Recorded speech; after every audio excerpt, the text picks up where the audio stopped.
and welcome to highlights of the 1993 Belgian Grand Prix, brought to you by Mircoprose and GP2Joey. We're at arguably the greatest circuit in the world this weekend, the 4.3 mile Spa Francorchamps, for the 12th round of what is becoming one of the most dramatic and exciting Formula 1 seasons ever. Ayrton Senna took a dominant win last time out in Hungary, as the championship favourite continues to try and get his season back on track after a difficult summer that has yielded only that one victory 3 weeks ago out of the last 4 races. In the Drivers' Championship, the Brazilian is now back at the top, albeit tied on 55 points with good friend and rival Ferrari's Joey Davies, who endured a tough time in Hungary on his way to a 5th place finish, while Senna's Williams teammate Damon Hill continues to impress with his consistency, remaining just behind the top 2, only 4 points adrift in second, whilst the battle over 3rd place between 4-time champion Alain Prost and Michael Schumacher continues to rage, with the two only separated by 2 points. Williams are still comfortably ahead of Ferrari in the constructors' standings by 37 points, whilst there are only 4 that separate Ligier, Prost and Benetton in the battle for 3rd, with a huge gap opening up to the midfield teams that includes McLaren, who continue to endure one of their poorest seasons ever in 6th. In the news leading up to the race, Prost announced he would continue racing into 1994, but would then retire to focus on managing his team full-time. Ferrari then confirmed it had offered defending world champion Nigel Mansell £10 million to leave IndyCar racing and return to Formula 1 to partner Davies next year. Perennial backmarker team Andrea Moda were then in the news after their driver Michele Alboreto walked away from his drive with the team. Boss Andrea Sassetti was then sensationally arrested in Colombia on suspicion of cocaine smuggling, which then led to title sponsor Caterpillar pulling out, thus leaving serious doubts over the immediate future of the team. Designers Aldo Costa and Gerard Ducarouge were then confirmed to be staying on at Minardi and LaRousse respectively, while Saxpeed announced Dallara would be designing their 1994 Challenger, and Lola declared their temporary departure from the sport after their deal with Pacific was not renewed, who in turn then confirmed Gustav Brunner would design their 1994 car. Less than 24 hours before the start of the action at Spa, it was then announced that Italian veteran Andrea De Cesaris had signed to drive for Andrea Moda in the final 5 races of the year.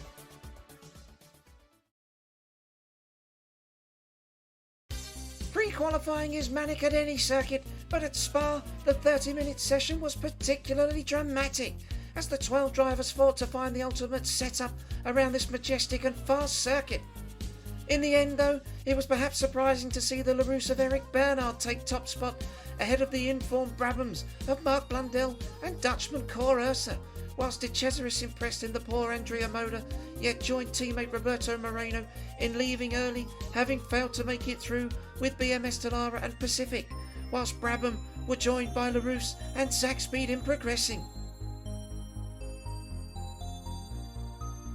Friday afternoon's first qualifying session saw Benetton's Martin Brundle go fastest early on, before Alain Prost went fastest courtesy of his updated Renault engine. The Frenchman was soon eclipsed by the Williams of Senna, who looked in fine form, whilst rival Davies struggled to 9th fastest in a poor handling Ferrari, whilst the Benetton of Schumacher danced its way to 2nd behind the Brazilian, who claimed provisional pole by nearly 3/10 of a second ahead of both Schumacher and Prost. Senna then declared he was worried about the threat of Benetton, and in particular Schumacher, who was in confident mood of success over the coming days, and Prost believed he could steal the pole away from the Brazilian come tomorrow afternoon. Afterwards, news broke that despite talks last week, Honda had told McLaren there would be no return next year, which boss Ron Dennis admitted left him with either customer Ford engines or Mugen Honda power plants for 1994.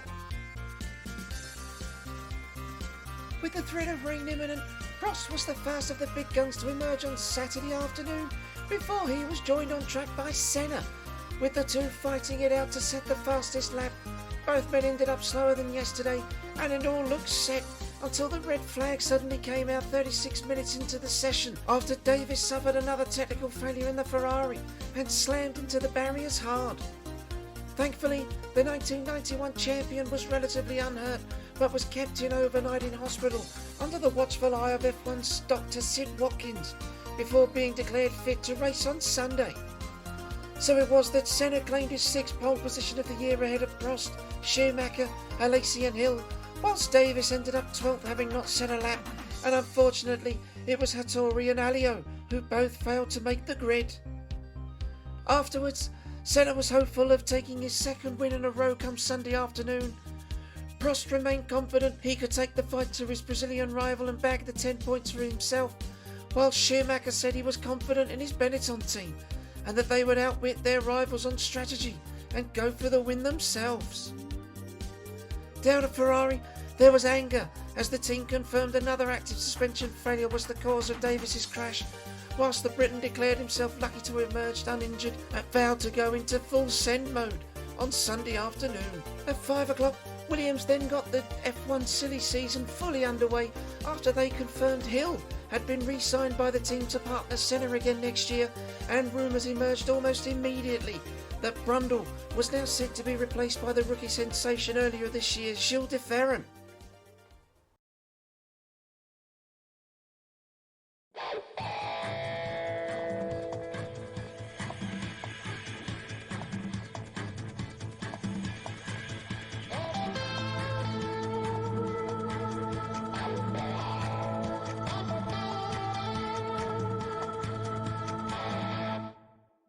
So it's Ayrton Senna on the pole with Alain Prost alongside him on the front row. It's Michael Schumacher and Jean Alesi on the 2nd row. Damon Hill and Martin Brundle on row 3. Then it's Berger and Häkkinen on row 4. Row 5 is Wendlinger and Leto. Row 6 is Andretti and Joey Davies in 12th. Row 7 is Warwick and Frentzen. Row 8 is Irvine and Herbert. Row 9 is Suzuki and Barrichello. Row 10 is Martini and Zanardi.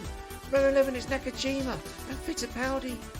Row 12 is Bernard and Nakaya, and at the back it's Cor Ursa and Mark Blundell in the 2 Brabhams. You join us on board the 3rd place Benetton of Michael Schumacher as we get ready for the 44 laps and the red lights come on, and it's go! Schumacher's away well from the 3rd place, and pole position man Ayrton Senna makes a fairly decent start in the Williams as they go down into the source for the first time. It's Prost on the outside of Senna, with Alesi on the outside of Schumacher. As they come out of the source, it's Prost ahead of Senna. So Prost is ahead, Senna's in 2nd, Alesi's got ahead of Schumacher. On the run down the hill towards Eau Rouge for the first time, it's Hill in 5th, Brundle 6th. Berger's in 7th, Wendlinger 8th, and Davies is 9th. Yes, a fantastic start from Alain Prost there, but he's a little bit slow coming out through the middle part of Eau Rouge there, and I'm pretty sure that that's going to give Ayrton Senna the opportunity to gain some time on him on the run down the Kemmel Straight towards Lacoum for the first time. And it's a good start from Senna. Senna's going to be all over the back of Prost as he pulls out. He's alongside the Ligier. Is he going to go for it? He does! And he's through. So Senna goes through. He's into the lead. Prost drops down into 2nd. Still Schumacher. Schumacher's got up ahead of Jean Alesi as well. Unseen on the cameras by us. So it's Schumacher in 3rd. Alesi's 4th. It's Hill in 5th. Berger 6th. Brundle 7th. Wendlinger still 8th. Davies is still 9th. And Andretti's up to 10th place. Andretti's in 10th. As we go on board, we see Alain Prost going through as they approach Pouhon. Senna's got a lead ahead of Prost, and there's Schumacher with Alesi right behind him. Yes, and Damon Hill right behind him as well. And Gerhard Berger's got Martin Brundle's Benetton all over his rear wing. But Davies is going to try and make the move on Wendlinger's sail, but he's through. So Davies goes through. He's up into 8th place, and now he's tucked right up behind the Benetton of Martin Brundle. But is he going to be able to find a way through? There's battles all the way through the field at the moment. But Brundle goes through. Davies is right behind the Benetton. He pulls out and he runs wide and he's off. And Davies spins. He collects it. No, he doesn't. He's off. Davies spins the Ferrari. Yes, and now he's going to fall right the way down the bottom end of the grid.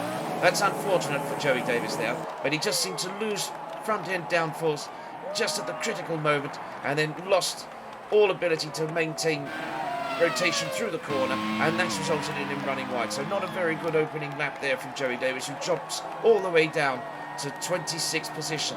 But Senna's back in the lead. Still Senna in the lead with 1.3 seconds covering Prost. Schumacher 2.1. And let's have a look at a replay. So initially Davies got bogged down first gear there, and then he got a little bit trapped behind one of the Saubers, and that's Häkkinen's and McLaren, with Andretti going through the inside. So Andretti actually got off to a rather good start there. Mika Häkkinen uncharacteristically not doing a good start. But Davies goes through there. You'll see very shortly the Sauber come up alongside. It's on the right-hand side, just out of shot at the moment, on the run down to Rouge. And there goes Wendlinger. So Wendlinger maintaining position ahead of Davies, who quite right just chooses to sit in behind the Sauber powered Ilmore car. And he goes through there. And now we're back on track. No, this is another replay here. This is Davies behind Martin Brundle. So Davies just goes through, and you can just see there, there's no front-end downforce on the Ferrari, and around he goes, and he now drops right the way down the bottom end of the grid. There's nothing he can do there. He's just got to wait for all the cars to go past him. That was sensational, but let's have a look, because Wendlinger's now got JJ Leto behind him. Leto's got past Michael Andretti, and speaking of Andretti, I think I just saw him spin off. Yes, you did. That was Andretti off, and there he is there up against the barrier. Sensation! Andretti just inexplicably lost the back end of the McLaren, and he drops further down the order. And Brundle's coming under attack from Gerhard Berger. And Berger goes through, so Berger's up into 6th position. But Brundle's on the attack again. Is he going to be able to find a way past as we ride on board with Alain Prost? Prost is on the 5th lap now, behind Senna, but look at this! They're still battling between themselves, as Brundle's got back ahead of Gerhard Berger. But that's now brought the two Saubers into play of Wendlinger and JJ Leto in 8th and 9th place. And that's going to give Mika Häkkinen the chance to draw up alongside them as Prost runs down towards Rouge for the first time. Yes, but the gap towards Senna already is 3.1 seconds, so Ayrton Senna already with a commanding hold over this race. After his dominant performance last time out in Hungary, are we going to see yet another fantastic drive from the Brazilian driver? And there's Berger, so Berger's still all over the back of Martin Brundle. What a fantastic battle this is. Surely there's enough horses in that Ferrari V12 to get past the Benetton's Ford-powered V8 engine as he runs down the Kemmel Straight. This is almost a carbon copy of what Senna did to Prost at the start, and he goes through. So Berger is through. Berger back up into 6th place. Brundle drops to 7th, and still the two Saubers are there with Damon Hill driving very well in 5th position, trying to stay with Schumacher. But JJ Leto is out. Leto has retired. We're not sure what happened there. We didn't see him. But JJ Leto was pulled over. And look at the back. It's Davies up into 10th position with Häkkinen into 9th. And there's Alex Zanardi. So Zanardi and that's one of the Minardis there. I think that was Pierre-Luigi Martini. As we see Brundle now coming under attack from Mika Häkkinen in the Chevrolet-powered McLaren. So is he going to have enough power? I don't think he will. No, he doesn't. Martin Brundle quite easily actually there, just maintained position ahead of the young Finn, who's now got his rear view mirrors full of the Ferrari of Davies, as Davies continues his progression back up through the field, and he almost loses it. My goodness me, I just saw in the background there, Davies almost just lost it coming through the bus stop chicane, and Fittipaldi pulls off. So Christian Fittipaldi is out of the race. Unbelievable. Fittipaldi retires. Davies is up into 7th now. He's ahead of Schumacher. Schumacher's dropping down the order. What's happened? Has he got some sort? He's out. Schumacher's out. There's his stricken Benetton. My goodness. Sensation at Spa. And there goes, that's one of the Ferraris going through. That's Davies. Davies, and he knocks up. He overcooks it. Trying to make the pass on Carl Wendlinger. Davies lost it, and he drops back behind Wendlinger. Fantastic stuff. We're right on board with the Ferrari. Yes, Davies not going to try anything into a Rouge. I'm pretty sure now you're going to see him just follow through just as he was at the start. So Davies only on lap 10. He's made up a colossal amount of places to regain 9th position and 7th position now as he battles with Wendlinger, and he's going to try and pull out on the outside. Is he going to be able to do it? Sensational! Davies and Wendlinger, they're going side by side down the Kemmel Straight towards Vicombe, but who's going to have it? Who's going to have it? Wendlinger holds the inside, Davies tries to go around the outside, and they touch! And Davies is off, and he loses his front wing, and he spins! And Wendlinger's off as well. Davies manages to rejoin just ahead of Mika Häkkinen. My goodness! I fear that was inevitable, that collision there, because Davies wasn't going to give way, as Carl Wendlinger wasn't either. He was on the inside, and I'm pretty sure that when we see a replay of that, that'll just be a racing incident. And here we go. Wendlinger just holding the inside line. Davies knows if he's going to try and pass there, he's going to have to try it the long way around. Wendlinger just narrows the gap quite right as well. Davies, in my opinion, there should have really backed out of it. But that's a shame for both men because that was turning into an absolutely fantastic battle. And here's the on-board replay from Davies. He tries to get through there. He miscalculated it. Up into the air, loses the front wing, spins the rear of the car, and now he's going to have to pit for a new nose. And look at this. Davies is blocking Wendlinger. Wendlinger's Sauber seems relatively on Davies, and yet he still can't find a way past the Briton. Davies through Blanchimont. Absolutely flat chat for Wendlinger. Wendlinger's trying, he's weaving this way and that way. He can't get through. Davies protects the inside line just to hold off Wendlinger. Even more, I suspect, there. Yes, I think that was actually quite deliberate driving there from Davies. As Wendlinger goes through, Davies is into the pit lane, and he quite rightfully held him up there just to make sure that Wendlinger wasn't going to make any kind of inroad into the gap that's obviously going to open up between them. As Berger comes into the pits and Martin Brundle comes into the pits as we start the first and only run of pit stops. And Alain comes in from third position. So Jean Alain's in the Ligier Prost as we ride on board with Mika Häkkinen. Alain's going to drop down. Hill goes past him. I'm pretty sure that Gerhard Berger may well find a way past. But Senna, he's serenely in the lead. He's 12.7 seconds to the good. We're only anticipating everybody making one stop this afternoon. And Senna's going to be coming into the pits any moment. As we see Wendlinger down in 11th place. There's the McLaren of Mika Häkkinen going through. And the footwork as Martini comes into the pits. Yes, I think Ayrton Senna's also come in there. I think he's showing up on the graphic there. Hill's coming into the pit shortly on this lap as well. Then there's Senna. So Senna's into the pits, and that means that Alain Prost is electing to stay out for one more lap. But there's no chance that he's going to close the 13.5 seconds lead that Senna had built up over his French rival. But Prost is obviously electing to stay out a little bit longer to see if he can gain back a little bit of time there on Ayrton Senna. But Damon Hill's got to come into the pits as well, so Williams are both opting for a longer tyre strategy. And Brundle is in 6th place, and he's got Joey Davies 7 seconds behind him, with Häkkinen 6 seconds further back on Davies in 8th. It's Warwick, another gallant drive from the Briton. He's in 9th, and Wendlinger's in 10th position, and it's Irvine in 10th position now. Irvine's got back ahead of Derek Warwick, who's coming to the pits. Yes, Derek Warwick into the pits. Damon Hill's still yet to come in, and Frenzen's in. So the young German Hightown Frenzen.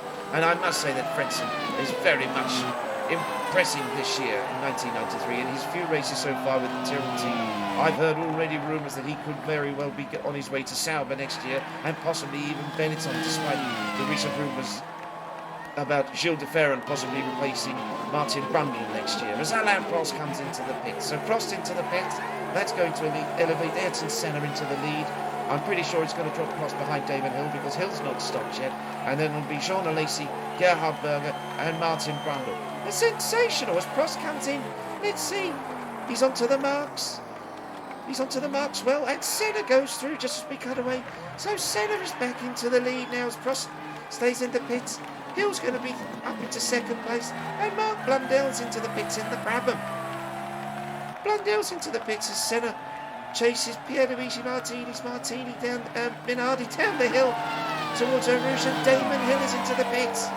Yes, lap 26, and Damon Hill finally emerges into the pits, but I'm pretty sure that's going to be that Alain Prost will be safe in 2nd position, as we see Andretti. That's Andretti battling one of the Lotuses there. The irony that Michael Andretti actually owns that team now along with his father and will be driving for them next year. That's quite an unbelievable story, and I personally cannot wait to see the Andretti Lotus team on the field next year in 1994, and it's going to be sensational as we watch a fantastic battle between the two footworks of Warwick and Suzuki. And there's Prost, and he's closed the gap to Senna. It's 5.7 seconds.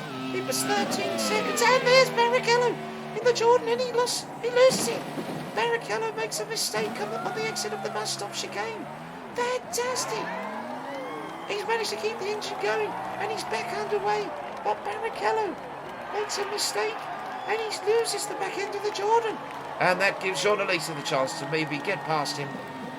He's already a lap down. He's down in 14th position, I think it was showing on the graphic there. And surely Barrichello's going to have to let Jean Alain come past him. And there's the two Ferraris. That's Davies and Berger. And this is the battle over 5th place. And Gerhard Berger goes through. So Berger is up into 5th. It's Davies dropping down to 6th. As we see Senna getting past one of the back markers there. That's Suzuki's footwork. So Senna is serenely in the lead. But the gap's only 4.4 seconds, so Alain Prost is definitely bringing the gap down now on lap 34. It's 4.4 with Alain 16.7 seconds behind in 3rd position. As we see Irvine, that's Irvine and Fri&Sat. Fantastic to see Hightown and Fri&Sat up in 8th position. Eddie Irvine is 9th, Suzuki is 10th, and there's Alessandro Zanardi going through in the Lotus. And Barrichello's off. He's lost it. He's lost the engine. There's no sound. And Berger. That's Gerhard Berger pulling over. Development at Spa. That gives Davies the chance to go through. He's into 5th place. Gerhard Berger in the Ferrari. He's out. My goodness me. As Senna maintains the lead. Now it's 7.1 seconds over Alain Prost. Senna looks like he's got this race well and truly bought and paid for as he comes up behind Eddie Irvine in the Jordan. And Fri&Sat. Irvine's dropped back from Fri&Sat. And Gerhard Berger is definitely out. That's going to be frustrating for the Austrian.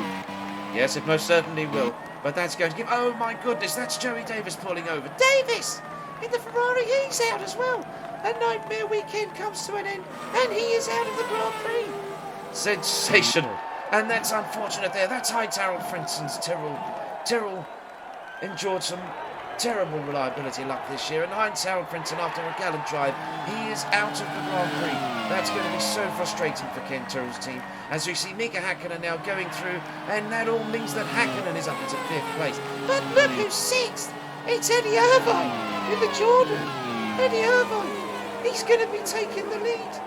That's Senna in the lead. I do apologise. Irvine's going to be getting his first point, but it's Senna on the approach to the bus stop chicane for the 44th and final time. He's through the first part. He's through the second, and Senna approaches the line. It's Ayrton Senna who wins the 1993 Belgian Grand Prix in terrific style. 6.6 seconds ahead of Prost with Alain in 3rd. But what a performance from Ayrton Senna! Once he managed to retake the lead on the first lap, yet another race seemed to surrender itself to Senna, who put in a mesmeric drive to claim another 10 points, with rival Prost taking a fine 2nd place ahead of teammate Alain, who also performed well. 4th place went to Hill, who struggled today, with Häkkinen scoring another 2 points for McLaren in 5th. But it was Irvine who arguably impressed the most, sealing another valuable point for Jordan in 6th. On the podium, Senna celebrated and doused his rivals in champagne and said he remained focused on the championship. Prost was delighted to have scored more points in what is turning into a decent season for the 4-time champion, whilst Alain was just relieved to have joined them up there. Meantime, Davies stormed into the Sauber garage, venting his displeasure at the end of the race after his earlier clash with Wendlinger, who he 100% blamed.